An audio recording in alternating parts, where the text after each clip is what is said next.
Hello everyone, स्वागत है आप सभी का इस नए वीडियो में। तो पदार्थ विज्ञान पेपर 2 के रिवीजन सीरीज में पिछले वीडियो में हम लोग ने अध्याय 11वां, ठीक है, जो है आत्मोपदेश प्रमाण, ठीक है, उसको देखा था। तो आइए इस वीडियो में हम लोग अध्याय 12वां, ठीक है, इसका रिवीजन देखते हैं।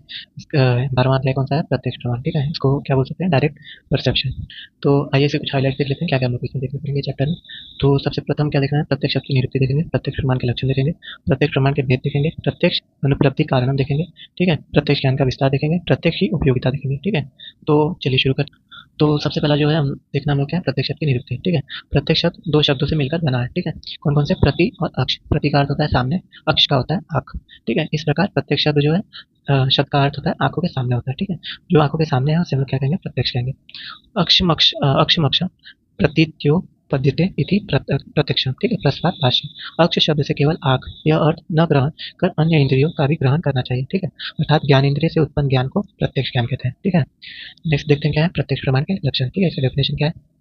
आत्म इंद्रिय मनो अर्थनाम कर्षात् प्रवर्तते व्याख्या तदात्वे या बुद्धि प्रत्यक्षम सा निरुच्यते, ठीक है। चरक सूत्र 11/20। आत्मा इंद्रिय मन और अर्थ इंद्रियों के विषय शब्द स्पर्श रूप रस और गंध के सन्निकर्ष से या संयोग से जो बुद्धि या ज्ञान तत्क्षण प्राप्त होता है उसे क्या कहेंगे? प्रत्यक्ष कहेंगे, ठीक है।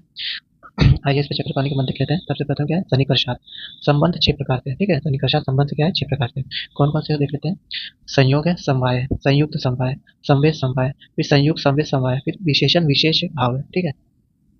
तो एक फ्लोचार्ट दिया है, इसको देख लेते हैं। प्रत्यक्ष ज्ञान है, ठीक है।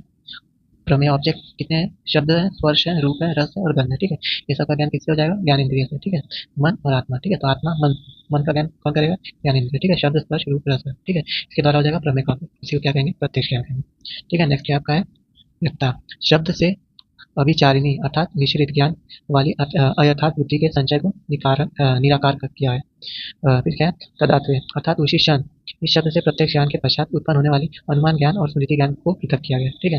नोट पर क्या बताया गया? सुख दुख आदि विषय का भी मन के द्वारा प्रत्यक्ष ज्ञान होता है, किंतु इसमें आत्मा आदि चारों का संयोग नहीं होता।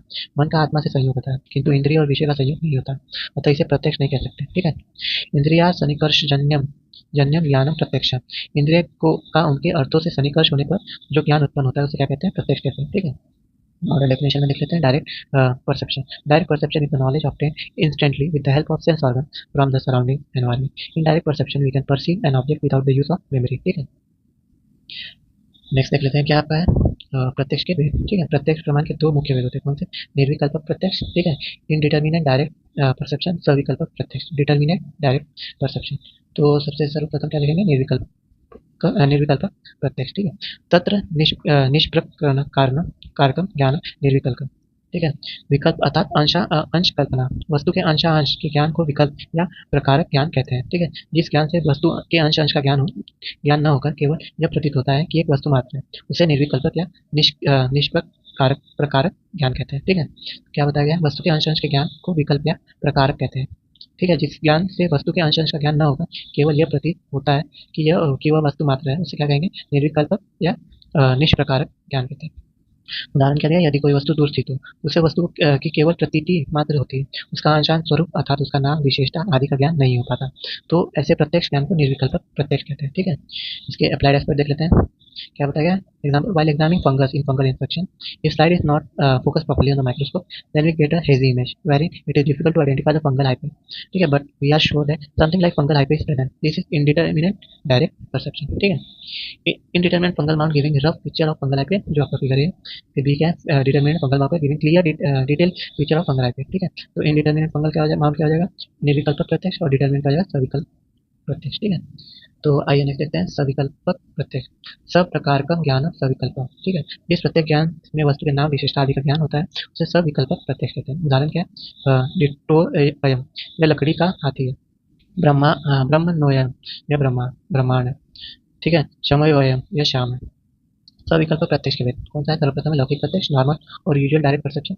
अलौकिक प्रत्यक्ष, एबनॉर्मल और अनयूजुअल डायरेक्ट परसेप्शन, ठीक है। सबसे पहले देख लेते हैं प्रत्यय लौकिक प्रत्यक्ष। विषयों का इंद्रियों से प्रत्यक्ष संबंध होता है, प्रत्यक्ष ज्ञान का होना लौकिक प्रत्यक्ष कहलाता है। इसके पुनः दो भेद बताए गए, कौन से? बाह्य लौकिक प्रत्यक्ष, इंद्रिय प्रत्यक्ष कहा जाता है इसको, या सेंसरी परसेप्शन। बाह्य इंद्रियों द्वारा प्राप्त ज्ञान को बाह्य लौकिक प्रत्यक्ष कहते हैं। यह 5 प्रकार के होते हैं, ठीक है। कौन कौन से? श्रावण प्रत्यक्ष या ऑडिटरी परसेप्शन, कर इंद्रियों द्वारा प्राप्त शब्द का ज्ञान श्रावण प्रत्यक्ष होता है। त्वचा प्रत्यक्ष या टैक्टाइल परसेप्शन, स्पर्श इंद्रियों द्वारा प्राप्त स्पर्श का ज्ञान त्वचा प्रत्यक्ष होता है। चक्षु प्रत्यक्ष, विजुअल परसेप्शन, चक्षु इंद्रियों द्वारा प्राप्त रूप का ज्ञान चक्षु प्रत्यक्ष होता है। रसायन प्रत्यक्ष, गस्टेटरी परसेप्शन, रस इंद्रियों द्वारा प्राप्त रस का ज्ञान रसायन प्रत्यक्ष होता है। घ्राणज प्रत्यक्ष, ऑल्फैक्टरी परसेप्शन, घ्राण इंद्रियों द्वारा प्राप्त गंध का ज्ञान घ्राणज प्रत्यक्ष होता है। सेकंड क्या आपका भेद है? अभ्यांतर लौकिक प्रत्यक्ष, इसको बोलते हैं मानस प्रत्यक्ष या मेंटल परसेप्शन। इसे मानस प्रत्यक्ष भी कहते हैं, ठीक है। केवल मन द्वारा ग्रहण होने से यह एक प्रकार का है, इसमें सुख दुख आदि का ज्ञान होता है, ठीक है। अलौकिक प्रत्यक्ष देख लेते हैं। विषयों का इंद्रियों से प्रत्यक्ष संबंध हुए बिना प्रत्यक्ष ज्ञान होना अलौकिक प्रत्यक्ष कहलाता है, ठीक है। इससे पुनः तीन भेद होते हैं, कौन कौन से? सामान्य लक्षण, प्रत्याशति, ज्ञान लक्षण, प्रत्याशति और योगज प्रत्यक्ष। तो आइए सर्वप्रथम देख लेते हैं कौन सा? सामान्य लक्षण, प्रत्याशति, ठीक है। इसमें क्या बताया गया है? एक विषय को प्रत्यक्षतः देखकर उसी विषय से संबंधित वर्ग के अन्य विषयों का बिना प्रत्यक्षतः देखे ज्ञान करना सामान्य प्रत्यक्ष प्रत्याशति कहलाता है। उदाहरण क्या है? एक गाय को प्रत्यक्ष देखकर अन्य गाय को बिना देखे ही ज्ञान करना, ठीक है। सेकंड क्या है? चावल के किसी एक दाने को स्पर्श से परीक्षा कर संपूर्ण चावल को पके होने का ज्ञान करना। अप्लाइड एस्पेक्ट क्या है इसका? By seeing sickle cell RCB in one field of microscope directly with eyes we can imagine the shape of the other RBC present in the body without actually seeing them with eyes, ठीक है। तो next जो आपका भेद हो गया है ज्ञान लक्षण, प्रत्याशति। क्या बताया गया इसमें? एक ज्ञान इंद्रिय को अपने विषय से प्रत्येक संबंध होकर अन्य ज्ञान इंद्रियों का बिना प्रत्येक संबंध होते हुए भी उसके विषयों का ज्ञान होना ज्ञान प्रत्यक्ष प्रत्याशति कहलाता है। उदाहरण देख लेते हैं। बर्फ के टुकड़े को देखकर उसे स्पर्श किए बिना ही उसकी शीतलता का ज्ञान होना। यहाँ चक्षु इंद्रिय का अपने विषय बर्फ से प्रत्यक्ष संबंध है, परंतु स्पर्श इंद्रियों का नहीं, ठीक है। नेक्स्ट आइए देख लेते हैं इसके अप्लाइड एस्पेक्ट क्या बताया गया है। By seeing redness of the swelling we can imagine its raise temperature without touching the swelled portion, ठीक है। थर्ड जो भेद था वो क्या है? योगज प्रत्यक्ष, ठीक है। आइए इसको भी देख लेते हैं। योग अभ्यास से प्राप्त ज्ञान को योगज प्रत्यक्ष कहते हैं। उदाहरण क्या है इसका? भूतकाल भविष्यकाल का ज्ञान। इसके पुनः दो भेद होते हैं। पहला क्या है? युक्त और युंजान। युक्त देखते हैं, योगी पुरुषों को सभी पदार्थों का सदैव ज्ञान होता है, उसे युक्त कहते हैं। युंजान क्या है? यह चिंता परक है, ध्यान की सहायता से या समाधि द्वारा किसी वस्तु का ज्ञान किया जाता है, उसे युंजान कहते हैं, ठीक है। आइए दूसरा एक मोस्ट इंपॉर्टेंट टॉपिक चैप्टर का देख लेते हैं जो है प्रत्यक्ष अनुपलब्धि कारण, ठीक है। कारण हिंड्रेंस इन डायरेक्ट परसेप्शन। तो चलिए शुरू करते हैं। इसमें क्या है? प्रत्यक्ष उपस्थित होते हुए भी कभी कभी विषयों का ज्ञान नहीं होता है, ठीक है। यहाँ इंद्रियां एवं उनके अर्थों का सन्निकर्ष होते हुए भी कुछ बाधक कारणों के कारण या तो प्रत्यक्ष होता ही नहीं है, या हुआ तो दोषपूर्ण होता है। आचार्य चरक ने निम्नलिखित बाधक कारण या अनुपलब्धि बताए हैं, ठीक है। कौन कौन से उपलब्धि बताए हैं देख लेते हैं। सबसे पहला क्या है?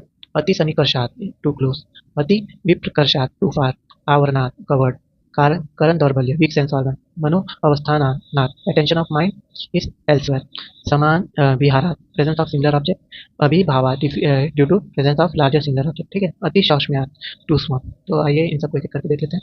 तो चलिए देख लेते हैं कितने हो गए। 1 2 3 4 5 6 7 और 8, ठीक है। तो क्या कहते हैं? प्रत्यक्ष अनुपलब्धि के 8 प्रकार बताए गए, ठीक है। तो आइए एक एक करके देख लेते हैं इनको भी। सबसे पहले क्या बताया गया आपका? अति सन्निकर्षात, ठीक है। यह दोष केवल नेत्र से संबंधित प्रत्यक्ष में उत्पन्न होता है। यदि कोई वस्तु विशेष नेत्र के अत्यंत समीप होती तो वह दिखाई नहीं देती। किसी वस्तु को नेत्र के अत्यंत समीप लाया जाए तो अक्षर नहीं दिखाई देता, ठीक है। सेकंड देख लेते हैं। अति विप्रकर्षात, अति विप्रकर्ष अर्थात अति दूर। यदि कोई वस्तु अति दूर है तो उसे भी इंद्रियों से नहीं जाना जाता या कठिनाई से जाना जाता है। आकाश में उड़ने वाली हवाई जहाज कभी कभी अत्यंत दूर होने से दिखाई नहीं देता, ठीक है। नेक्स्ट क्या आपका है? अवर्णात, वस्तु किसी आवरण से ढके होने पर भी वह दिखाई नहीं देती। शरीर अवयव शरीर में प्रत्यक्ष उपस्थित होने पर भी त्वचा के का आवरण होने से वे दिखाई नहीं देते, ठीक है। नेक्स्ट क्या है? करण दौर्बल्य, यदि इंद्रियां ही दुर्बल हो तो प्रत्यक्ष का ज्ञान नहीं होता, ठीक है। नेक्स्ट देख लेते हैं। मनो अनवस्थानात, मन यदि एक जगह न हो तो उसका इंद्रियों के साथ संयोग नहीं हो पाता और परिणामतः प्रत्यक्ष का ज्ञान नहीं होता।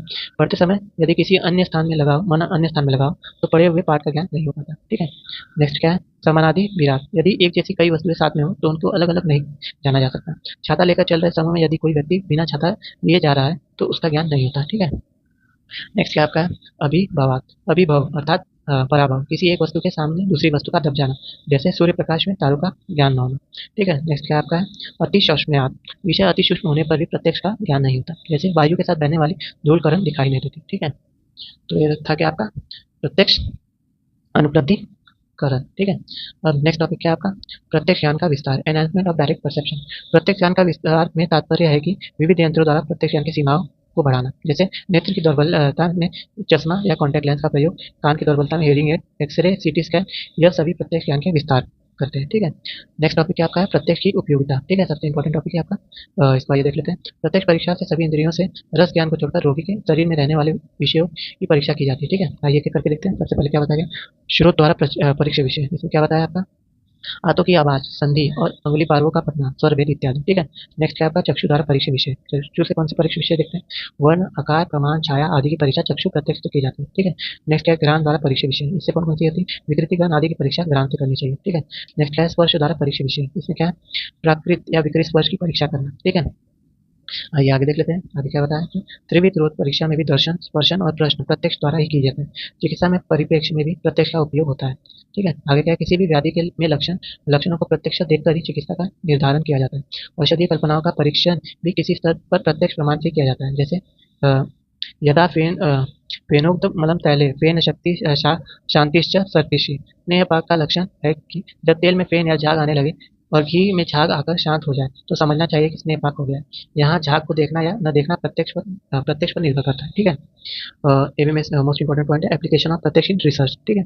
तो आइए इसको भी देखते हैं। Various aspect of research depend on प्रत्यक्ष प्रमाण। Primary source of collecting data with observation, interview और questionnaire mainly depends on the direct observation. After building hypothesis by using Aptopdesh, now it is the duty of researcher to collect data by using Pratyaksh Praman, which is the most reliable source of knowledge. Other sources of data collection are experiments, surveys, and other records. Out of these experiments, add to some extent survey depend on direct perception. ठीक है। तो यहाँ तक हम लोगों ने क्या किया? प्रत्यक्ष प्रमाण को देख लिया। ठीक है। प्रत्यक्ष प्रमाण देख चुके हैं। ठीक है। नेक्स्ट अब क्या देखेंगे हम लोग नेक्स्ट वीडियो में? इंद्रिय। ठीक है। इसी का पार्ट बी टाइप इंद्रिय। ठीक है। तो आज के वीडियो के लिए बस इतना ही। मिलते हैं आप सभी से नेक्स्ट वीडियो में।